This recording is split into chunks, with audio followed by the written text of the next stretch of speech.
Assalamualaikum warahmatullahi wabarakatuh. Saya Daniel Noritman dari jurusan Pendidikan Bahasa Inggris semester 1 tahun 2023. Saya akan menerangkan tentang pengertian, jenis, dan fungsi budaya. Definisi budaya.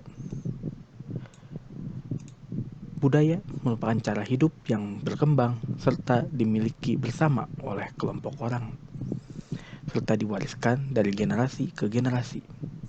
Budaya ini terbentuk dari berbagai unsur yang rumit, termasuk sistem agama dan politik, adat, istiadat, perkakas, bahasa, bangunan, pakaian, serta karya seni.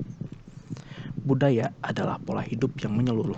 Budaya memiliki sifat yang kompleks, abstrak, setara luas. Berbagai budaya turut menentukan perilaku komunikatif. Unsur sosial budaya ini tersebar serta meliputi banyak kegiatan soal manusia.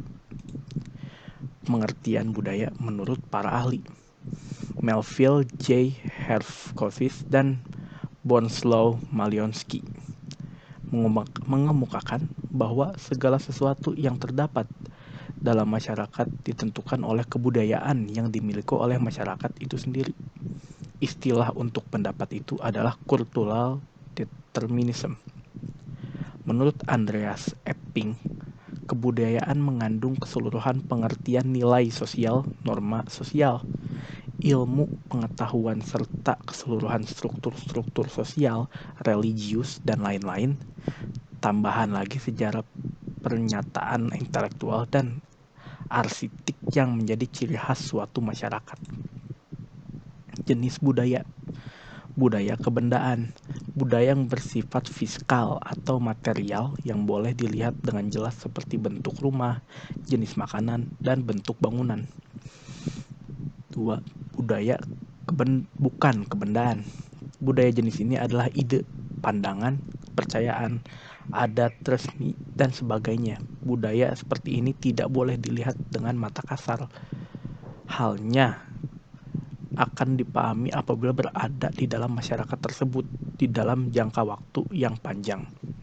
Komponen budaya melibatkan ide manusia yang lebih empirikal, segala jenis maklumat dan ide tentang perserikatan semula jadi dan perserikatan ciptaan manusia termasuk di bawah pengetahuan. Masyarakat memburu dan mengumpul misalnya memiliki segala jenis pengetahuan tentang alam karena ia perlu untuk hidup. Masyarakat pertanian pula memiliki segala jenis pengetahuan tentang pertanian karena mereka hidup dengan pertanian. Pengaruh faktor budaya dalam berkomunikasi. Komunikasi pada dasarnya tidak dapat dilepaskan dari konteks sosial budaya masyarakat penuturnya. Karena selain merupakan fenomena sosial, komunikasi juga merupakan fenomena budaya. Sebagai fenomena sosial, bahasa merupakan suatu bentuk perilaku sosial yang digunakan sebagai sarana komunikasi dengan melibatkan sekurang-kurangnya dua orang peserta.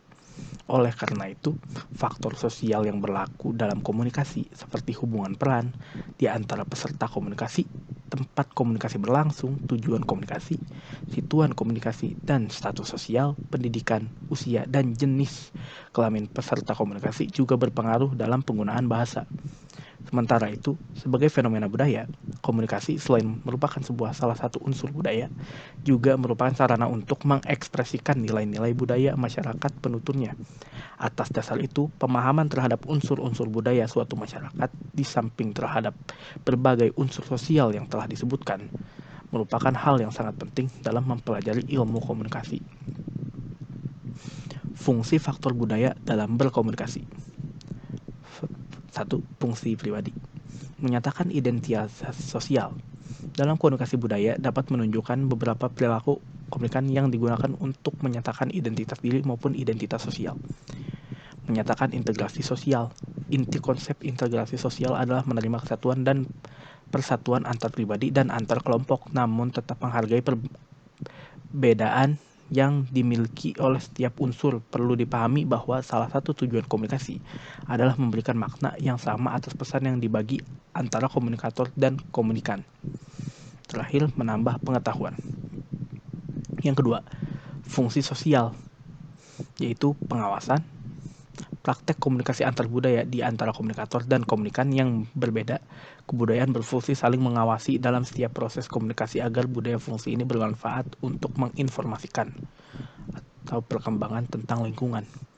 Yang menjembatani dalam proses komunikasi antar pribadi termasuk komunikasi antar budaya, maka fungsi komunikasi yang dilakukan antar dua orang yang berbeda budaya itu merupakan jembatan atas perbedaan di antara mereka. Fungsi menjembatani itu dapat terkontrol melalui pesan-pesan yang mereka perutarakan. Keduanya saling menjelaskan perbedaan tafsir atas sebuah pesan sehingga menghasilkan makna yang sama. Kesimpulan, belajar budaya dalam berkomunikasi penting karena membuka perbedaan nilai, norma, dan pola komunikasi antar budaya. Hal ini memungkinkan kita menjalin hubungan yang lebih efektif serta memperkaya perspektif dalam berkomunikasi antar budaya. Terima kasih.